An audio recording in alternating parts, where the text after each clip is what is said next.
Hi, everybody. Dan Illman, Mike Beer, the DRF race of the day for Sunday, January the 22nd. Race number 8 at Aqueduct, New York bred stakes action for newly turned 3-year-old fillies. It's the Franklin Square. We're going 6.5 furlongs, and it's 100 grander. Let's take a look at this field. Please scan the QR code for race of the day access on mobile. The 7 Stonewall Star back in against New York bred company after a good third last time out against Malibu Moonshine, who's unbeaten at Laurel. Yeah, a little bit of a standout in this race, Dan, just based on how she started her career as a 2-year-old. We'll see if anybody can, sort of improve. There are some lightly raced fillies in here, so we'll see if somebody can take a little bit of a step forward and get close to her. But she is fast. She has an aggressive rider in Kendrick Carmouche, and according to Timeform US, and I agree with their analysis, she should be able to make the lead. And she had to go fast last time out at Laurel, going 7. This time around, it might be a little bit easier, and she gets a little less distance to work with. Yeah, it's like slightly cutting back can help her. The outside post is good for her. I guess as far as the pace goes, Dan, it comes down to the number 3 Lockbox, who has a little bit of speed, and we'll see if she's good enough to at least keep the favorite entertained on the lead. And then you do have 2 horses in the first 2 post positions, the 1 and the 2. They were both debut winners. Neither one of them showed a lot of speed in those races, but maybe they could show more speed going forward. We're hoping the 1 Starry Midnight can show a little bit more speed. Boy, was she green, breaking from the rail in her debut. She was trained by Jorge Abreu that day, but she got some pace to work with. And as they turn to the stretch of her debut, Starry Midnight still has a lot of work to do, but she comes with a good, strong run to win. This was a promising debut for a horse that's now in the red-hot Linda Rice barn. Yeah, that's true. I think you hit on maybe something that could be key, though, Dan, in that this horse was trained by Jorge Abreu for this race, and Abreu is dynamite with his first-time starter. So he has these horses ready to go, and certainly that probably played to this filly's advantage.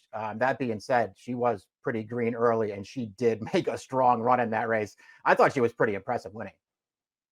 I thought she was impressive as well. It looked like she was going to go right by that horse, and then it looked like she started waiting on that horse on the inside once she got there. She's learning. She has to break from the inside post again. She really can't afford a misstep against horses of this caliber. The 2 is Queen's Masterpiece, daughter of Munnings, and a solid debut winner for trainer H. James Bond. Let's watch that performance at Aqueduct back in November, going 3/4 of a mile, and Queen's Masterpiece was on the outside. She was relatively close to the pace. She makes a sweeping move, and she wins comfortably. The figure came back slow, but there's upside here.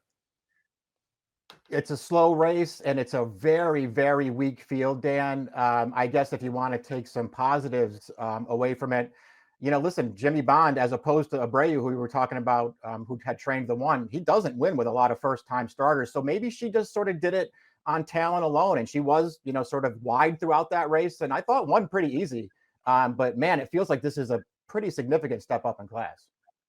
Lockbox was a debut winner up at Finger Lakes, and she caught mud in her first start on the Naira circuit. She finished 3rd to fellow Franklin Square entrant Banterra that day. They were both close to the pace. Banterra was just better, but maybe Lockbox didn't care for the wet track.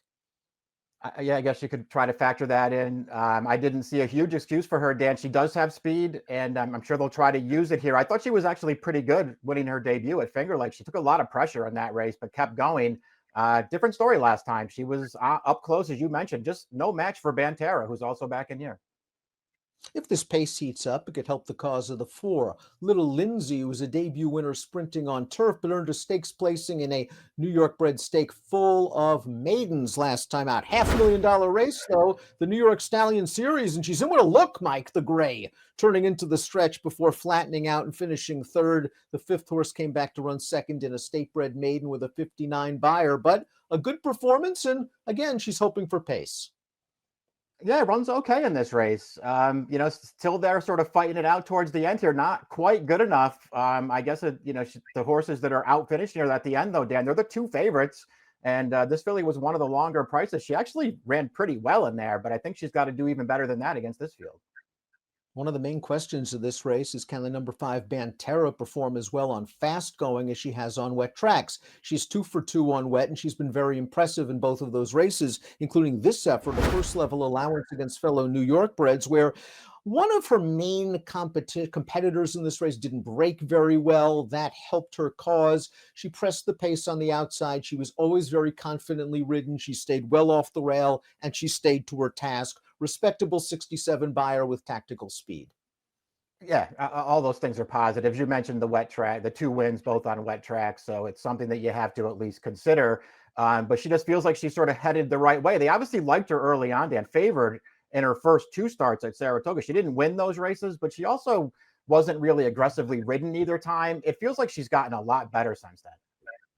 I liked what I saw from Security Code up at Saratoga. I thought her debut was a good performance. She came right back to win second time out. She's then running stakes races in 3 of her next 4 appearances, however, and it just doesn't appear she's gotten much better. Maybe she needs a little bit of pace. They'll try blinkers again with her.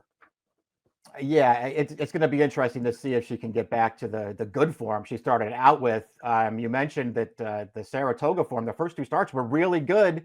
She did beat Stonewall Star when she broke her maiden. Stonewall Star was a first-time starter that day.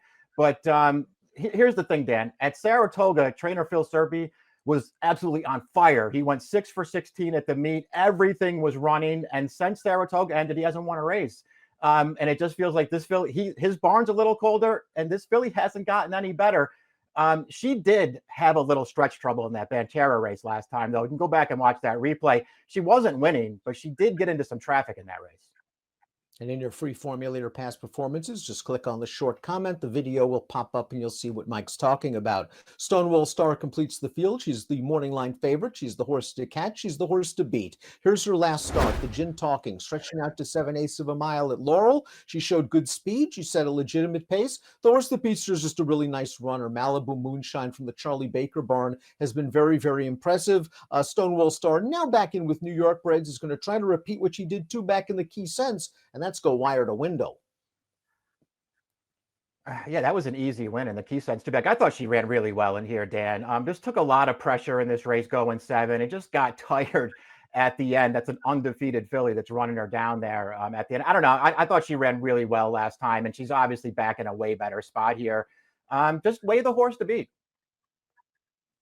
We'll take a look at our picks, but before we do, let's click the subscribe button on the Daily Racing Form YouTube channel for the latest DRF videos. And now it's our top pick time for Sunday's race of the day, the Franklin Square. Stonewall Star, the horse to catch and beat, as I mentioned. Maybe Banterra can do it on fast going. I really liked the way she won last time out, although a couple of horses in that race had trouble behind her. I do like her tactical speed. She'll be a slightly better price, but Stonewall Star is the horse to beat, Mike. Yeah, I think she's the horse to beat too. And I ultimately decided not to go against her in here, Dan. I considered the 1 Starry Midnight. I did think she ran well in her debut, but she's not going to be some kind of price in here that I'm not going to be able to resist. And I still think she has to improve to beat the favorite. So I'll take the favorite.